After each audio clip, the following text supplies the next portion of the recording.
Assalamualaikum warahmatullahi wabarakatuh. Di sini saya Nursafinatun Najah dengan kelas konsentrasi MSDM 18A2 dengan NIM 111811100 ini menjelaskan tentang budaya organisasi.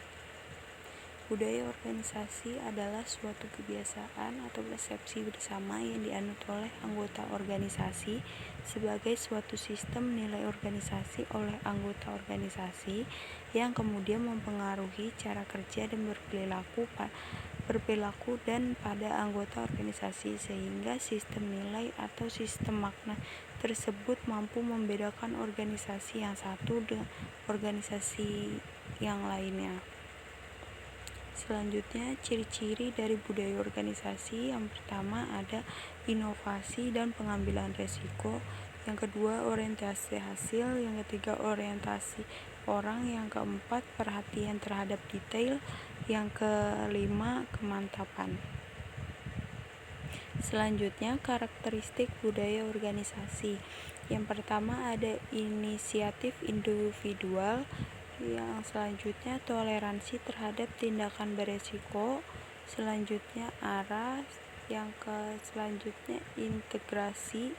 Selanjutnya dukungan dari manajer, dan terakhir identitas. Selanjutnya fungsi budaya organisasi.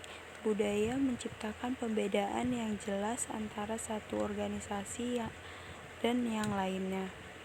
Budaya membawa suatu rasa identitas bagi anggota organisasi.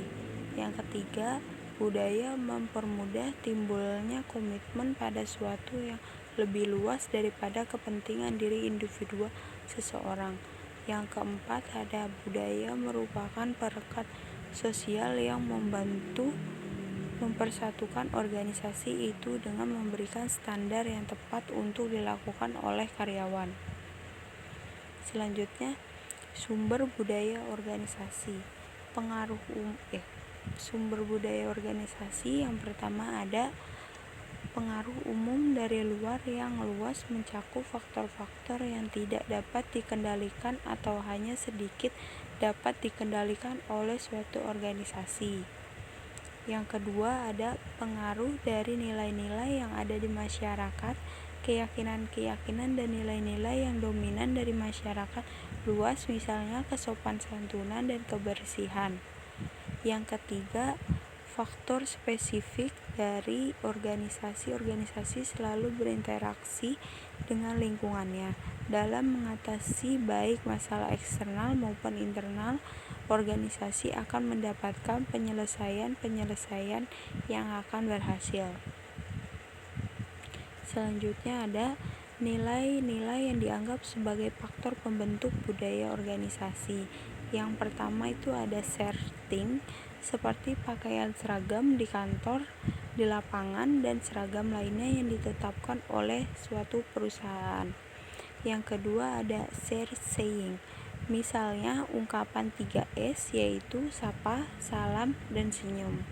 Yang ketiga ada doing, misalnya pertemuan, kerja bakti, kegiatan sosial sebagai bentuk aktivitas rutin yang menjadi ciri khas suatu organisasi seperti Jumat bersih, Jumat sehat, dan sebagainya. Selanjutnya, dengan terciptanya budaya organisasi, maka di dalam organisasi tersebut akan tercipta yang pertama ada hubungan komunikasi antar anggota organisasi menjadi lebih kondusif. Yang kedua, terciptanya etos kerja. Yang ketiga, kedisiplinan anggota dapat meningkat. Yang keempat, ada motivasi kerja meningkat. Yang kelima, ada pencapaian tujuan yang akan lebih baik lagi. Budaya organisasi mempunyai 4 fungsi dasar, yaitu yang pertama, menanamkan perasaan identitas organisasi pada setiap anggotanya. Yang kedua, meningkatkan komitmen organisasi pada setiap anggota organisasi. Yang ketiga, ada menguatkan nilai-nilai yang berlaku di dalam organisasi. Yang keempat, ada menanamkan mekanisme kontrol atas perilaku anggota organisasi itu. Selanjutnya ada apa ciri-ciri perusahaan dengan budaya organisasi yang baik. Yang pertama ada memiliki identitas yang unik dan izin kerja yang resmi. Yang kedua, memberikan jaminan status kontrak karyawan. Yang ketiga, memiliki visi dan misi dalam mengejar profitabilitas. Yang keempat, ada menawarkan sistem kerja dan karir yang transparan. Yang kelima, ada memperhatikan kebutuhan dan imbalan karyawan. Selanjutnya, salah satu contoh yang saya ambil di perusahaan yang menerapkan budaya organisasi yaitu perusahaan Nike.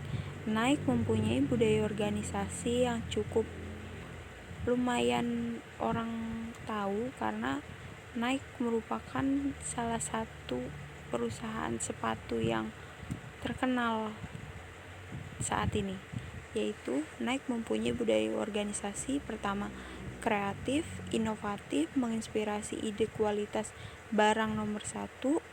Yang selanjutnya lingkungan kerja yang nyaman. Selanjutnya kepuasan pelanggan menjadi kunci keberhasilan untuk perusahaan.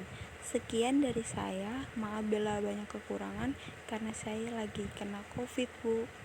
Jadi untuk tugasnya bisanya segini. Assalamualaikum warahmatullahi wabarakatuh.